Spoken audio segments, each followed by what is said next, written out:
السلام علیکم ورحمۃ اللہ وبرکاتہ۔ امید کی شیخ آپ بخیر ہوں گے۔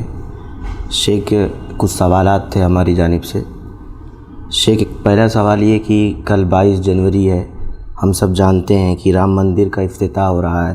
ایسے موقع پر بہت سارے مسلمانان ہند جشن منانے کی کوشش کر رہے ہیں، ایسے ماحول میں آپ ہمیں کیا نصیحت کرنا چاہیں گے؟ وعلیکم السلام ورحمۃ اللہ وبرکاتہ۔ عزیز مکرم، یقیناً یہ ملک کی تاریخ کا ایک بہت اہم دن ہوگا کہ کل بابری مسجد کی جگہ پر رام مندر کا افتتاح ہونے جا رہا ہے۔ اور بات یہ ہے، مسلمان جشن نہیں منا رہا ہے، کچھ موقع پرست یا کچھ دین فروش یا کچھ دین اسلام کی حقانیت نہ سمجھنے والے لا علم لوگ ہو سکتے ہیں۔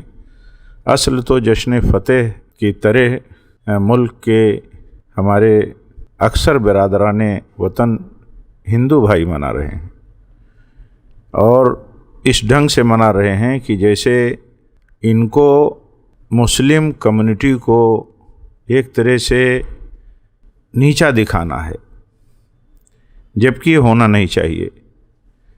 ان کی آستھا کی بنیاد پر بلا کسی ثبوت کے تاریخی بابری مسجد کی جگہ انہیں رام مندر بنانے کے لیے سپریم کورٹ نے دے دیا، یہ کلیئر کرتے ہوئے بھی کہ ثابت نہیں ہے کہ بابری مسجد کو کسی مندر کو توڑ کر کے بنایا گیا ہو، اور یہ صراحت کرتے ہوئے ڈکلیئر کرتے ہوئے کہ بابری مسجد میں جب مورتی نصب کی گئی وہ بھی غلط تھی، اور اسی طرح جب بابری مسجد کو توڑا گیا تو یہ مجرمانہ کام تھا۔ تو یہ معلوم نہیں کتنی مصلحتوں کو سامنے رکھ کر کے کن بنیادوں پر سپریم کورٹ نے فیصلہ کیا۔ پورا ملک عہد بند تھا اس بات کا کہ بڑے فتنے نہ ہوں، سپریم کورٹ کا جو بھی فیصلہ آئے گا ساری کمیونٹیز انہیں تسلیم کریں گے، مسلمان بھی تسلیم کرے گا، یقیناً سبوں نے تسلیم کیا۔ تو یہ موقع ملک کے ہندو بھائیوں کو ملا، مندر کی تعمیر جاری ہے، اس کا افتتاح کل ہے۔ تو اس ڈھنگ سے افتتاح کا پروگرام اور اس کی اس طرح کی تشہیر اور اس طرح کی صورتحال کہ ایسا لگتا ہو کہ جیسے کوئی فتح ہم نے حاصل کی ہو، اور ایک کمیونٹی کو دکھی کرنے کا انداز اختیار کرنا، یہ قطعاً صحیح نہیں ہے۔ ظاہر سی بات ہے کہ ایسے حالات میں مسلمان اور انصاف پسند غیر مسلم بھی، جس کے سامنے پوری سچائی ہے، پوری حقیقت ہے، وہ اچھی طرح جانتے ہیں کہ بابری مسجد کی جگہ پر جو مندر تعمیر کی گئی ہے، یہ دعویٰ کل بھی صحیح نہیں تھا، آج بھی صحیح نہیں ہے کہ مندر ہم وہیں بنائیں گے، اور آج کا یہ دعویٰ کہ ہم نے مندر وہیں بنایا ہے، یہ دونوں باتیں صحیح نہیں ہیں، کیونکہ مندر وہیں بنائیں گے جہاں رام جنم بھومی تھی، یہ ثابت نہیں ہے، اور مندر ہم نے وہیں بنایا ہے جہاں رام جنم بھومی تھی، یہ بھی ثابت نہیں ہے۔ یہ صرف آستھا کی بات ہے۔ اس کو اس ڈھنگ سے جشن منانے کے بجائے خوشی منائیں، کوئی حرج نہیں، دکھی نہ کریں ایک طبقے کو، یہ صحیح ہوتا۔ اور اس انداز میں اس افتتاح کو اس انداز میں لے کر کے چلنا کہ ہم نے گویا کہ ایک طبقے کو پست کر دیا ہے، یہ صورتحال صحیح نہیں ہے۔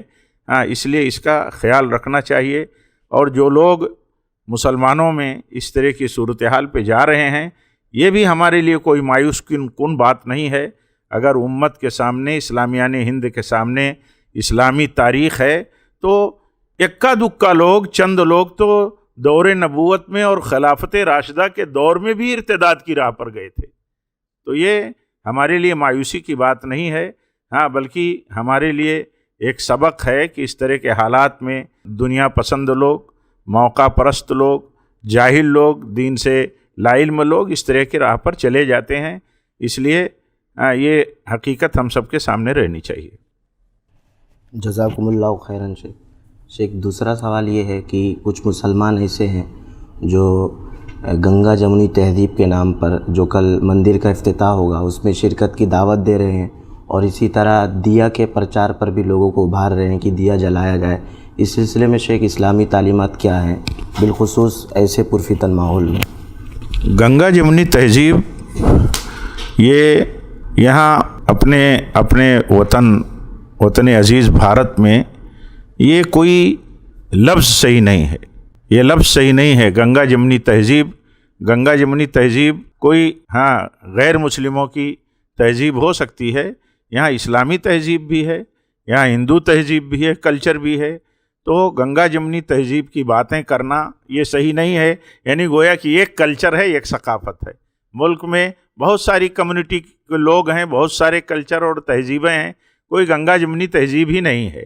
تو گنگا جمنی تہذیب کوئی ایک اتحاد کی تہذیب ہمارے ملک میں مذہبی بنیاد پر نہیں ہے۔ بہت سارے مذاہب ہیں، مختلف مذاہب کے لوگ اپنی اپنی راہ پر چلتے ہیں، اس لیے یہ صورتحال صحیح نہیں ہے۔ اسلام کا موقف یہ ہے کہ لکم دینکم ولی دین، اسلام کا موقف یہ ہے جو سورہ اخلاص میں صاف ان دونوں صورتوں میں قل هو اللہ احد اور قل یا ایھا الکافرون میں صراحت کے ساتھ بیان کر دیا گیا ہے۔ تو یہ اصل موقف ہونا چاہیے، یہ اصل موقف ہے ہمارا، اور سارے مسلمانوں سے یہ بات بہت صراحت کے ساتھ اور بڑی وضاحت کے ساتھ یہ بات کہی جا رہی ہے کہ آپ اس بات کو سمجھیں۔ مکہ میں جو صورتحال تھی، اس صورتحال میں اللہ تعالیٰ نے یہ بات اپنے نبی کی زبانی اور آپ پر ایمان لانے والوں کی زبانی یہ ڈکلیئر آپ نے کرا دیا قولاً و عملاً کہ تمہارے لیے تمہارا مذہب ہے، تمہاری تہذیب ہے، ہمارے لیے ہمارا دین ہے، ہماری تہذیب ہے، ہمیں اسی راہ پر رہنا ہے۔ دیا جلانا، جشن منانا کسی غیر حقیقی معبود کے مندر پر کے افتتاح کی مناسبت پر، اس کا تو تصور بھی اسلام میں نہیں کیا جا سکتا۔ اسلام میں ایک مکھی تک کسی غیر اللہ کے لیے ایک مکھی تک نہیں چڑھائی جا سکتی ہے، اس کے لیے دیا جلانا، روشنی کرنا اور اس کے لیے خوشیاں منانا یہ تو ممکن نہیں ہے۔ یہ تو دکھ کی بات ہے، یہ تو بلکہ برات کی بات کا مناسبت ہے کہ ہمارا اس سے کوئی تعلق نہیں، ہم ہر شرک کے مظاہر سے اپنے آپ کو بری کرتے ہیں، برات کا اظہار کرتے ہیں۔ اس کا یہ بھی معنی نہیں کہ ہم انہیں برا بھلا کہتے ہیں، ان کی انسلٹ کرتے ہیں، ان کو برا بھلا کہنے کی اجازت دیتے ہیں، بلکہ اس کا معنی یہ ہے کہ ہم ایک اللہ کے معبود برحق ہونے کا ایمان رکھتے ہیں، اس کو کلیئر کرتے ہیں، اور ایک اللہ کے سوا ساری کائنات، سارے جہان یہ اس کی مخلوق ہیں۔ مخلوق کبھی خالق نہیں ہو سکتے، مخلوق کبھی معبود نہیں ہو سکتے، اس لیے ان کی عبادت اور ان کی بھکتی کو بھی ہم صحیح نہیں سمجھتے بلکہ اسے باطل مانتے ہیں۔ تو جن کی بھکتی اسلام باطل کہتا ہو، باطل مانتا ہو، ان کے لیے خوشیاں منانے کا تصور اسلام میں اور مسلمانوں میں ہو نہیں سکتا، اور اگر ہے تو وہ باطل ہے۔ بارک اللہ فیکم شیخ آخری سوال تھا کہ رام چندر کے بارے میں مسلمانوں کا کیا موقف اور عقیدہ ہونا چاہیے؟ دیکھیے، اللہ تعالیٰ کے بندوں میں ایک بندے رام جی بھی تھے، ان کی جو کچھ تاریخی حیثیتیں ہیں ان کا تو ہمیں صحیح پتہ نہیں ہسٹری میں اس کی بھی سچائی کتنی ہے اس کا بھی پتہ نہیں، لیکن اس میں تو کوئی شبہ نہیں کہ وہ اللہ کے بندوں میں سے ایک بندے تھے، اور سارے انسان آدم کی اولاد سب اللہ کے بندے ہیں، اور وہ رب جیسے ہمارا ہے، آپ کا ہے، ویسے جتنے بھی نبی، رسول، غیر نبی، ایمان والے، نا ایمان لانے والے، مسلمان، کافر ہیں، سب اللہ کے بندے ہیں۔ وہ رب ہمارا بھی، اللہ ہمارا بھی رب ہے، ان کا بھی رب ہے۔ ان کے بارے میں ہمارا عقیدہ یہی ہے۔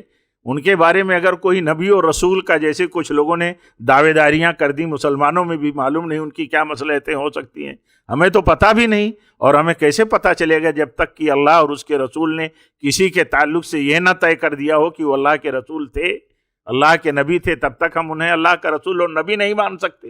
یہ ہو سکتا ہے کہ اللہ کے رسول اور نبی رہے ہوں، لیکن ہم یہ بات نہیں کہہ سکتے۔ تو ان کے بارے میں ہمارا یہی عقیدہ ہونا چاہیے کہ وہ ایک اللہ کے بندوں میں سے ایک بندے تھے، وہ معبود نہیں ہو سکتے، ان کی بھکتی نہیں ہو سکتی، اور ان کی بھکتی ایسے ہی باطل ہے جیسے بہت ساروں کی بھکتیاں، عبادتیں باطل ہیں۔ ان کا صحیح تصور، جن کی عبادتیں ہوتی ہیں، جن کی بھکتی لوگ کرتے ہیں، ان کے ماننے والے کروڑوں میں ہوں، اربوں میں ہوں، یہ ہو سکتا ہے، اور ہیں، اس میں بھی کوئی شبہ نہیں، لیکن یہ کہ ان کی بھکتی کے تعلق سے ہمارا موقف یہی ہے کہ ان کی بھکتی، ان کی عبادت صحیح نہیں ہے. ہاں، یہ ہمارا عقیدہ رہنا چاہیے. البتہ ان کے تعلق سے سارے مسلمانوں کا یہ موقف ہونا چاہیے جو اسلام نے اور قرآن نے دیا ہے کہ جن کی بھی عبادتیں لوگ کرتے ہیں، معبود ان کو مان رکھے ہیں، بھلے وہ معبود ہونے کے حقدار نہیں ہیں، تو ان کی انسلٹ نہیں کی جا سکتی، ان کو برا بھلا نہیں کہا جا سکتا. یہ سارے لوگوں کے لیے یہی میسج ہے. اور ایسی مناسبت پر جہاں ایسا محسوس ہوتا ہو کہ ایک طرح سے غلبے کا ماحول ہے، ایک طرح سے لوگوں کو نیچا دکھانے کا ماحول ایک طبقہ اسی میں بنا رہا ہے. مجھے بعض بھائیوں نے آج ہی بتایا کہ جو بچے ہم ایسی سوسائٹی میں رہتے ہیں غیر مسلم، وہاں بڑی تعداد میں ہیں، جو بچے ہمیں آداب کرتے تھے مولانا جی، آج مجھ سے کہنے لگے وہ بچے آج ہمیں رام جی کی جے جےکار کر کے ہمیں ایک طرح سے آداب کر رہے ہیں. تو یہ ماحول اس طرح بنایا جا رہا ہے کہ جیسے ان کی جے جے کار کی جاتی ہے. ایسی صورتحال میں ہمارے لیے بہت بڑا نمونہ ہے. اللہ کے نبی صلی اللہ علیہ وسلم نے جب اس موقع پر جب کہا گیا تھا ایک بہت اہم مناسبت پر کہ لنا العزا ولا عزا لکم، تو آپ نے فرمایا تھا کہ ان کو جواب دے دو لنا اللہ مولانا ولا مولا لکم. آپ اس کو سمجھیے، یہ ہمارے لیے بہت کافی ہے. اور ایسے حالات میں ہم سب کو دین کی طرف لوٹنا چاہیے، ہم سب کو مسجدوں سے جڑنا چاہیے، ہم سب کو اپنے علماء سے جڑنا چاہیے، ان کی ہدایتوں پہ رہنا چاہیے. یقیناً یہ موڑ جذبات پیدا کرنے والا اور جذبات پیدا کرنے کی کوششیں جیسی دکھ رہی ہیں، ایسا موڑ ہے. ایسے موڑ پر ہم سب کو اپنے آپ کو صبر سے، تحمل سے اور اسی طرح انات سے کام لینا چاہیے، تاکہ کہیں بھی ہماری طرف سے کسی قسم کا ایسا عمل اور ریئیکشن نہ ہو جو ہمارے لیے، ملک کے لیے، امن و امان کے لیے خطرہ بنے. اللہ تعالی ہم سب کی اور پورے ملک میں امن و امان کی صورتحال پیدا رکھے اور رواداری عام ہو. اللہ ہم سب کو توفیق دے، برادران وطن کو بھی توفیق دے، اور پرشاسن کو اپنی ذمہ داریاں ادا کرنے کی بھی توفیق دے.